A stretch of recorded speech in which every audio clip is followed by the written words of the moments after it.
प्रवृत्तिं च निवृत्तिं च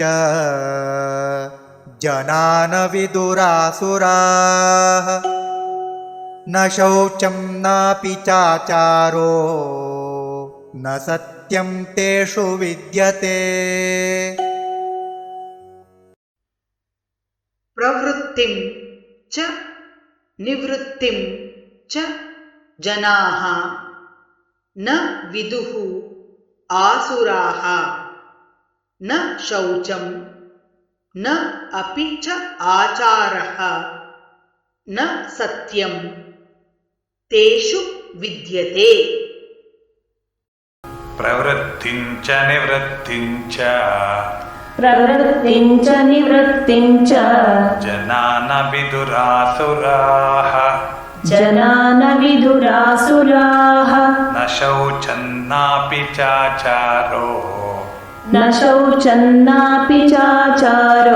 न सत्यं तेषु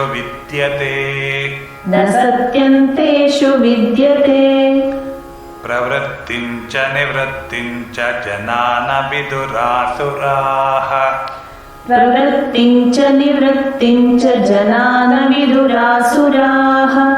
न शौचं नापि चाचारो न सत्यं तेषु विद्यते।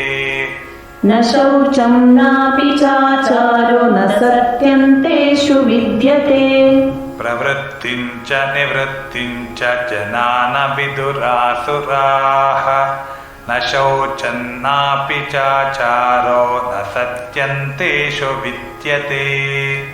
प्रवृत्तिं च निवृत्तिं च जना न विदुरासुराः न शौचं नापि चाचारो न सत्यं तेषु विद्यते।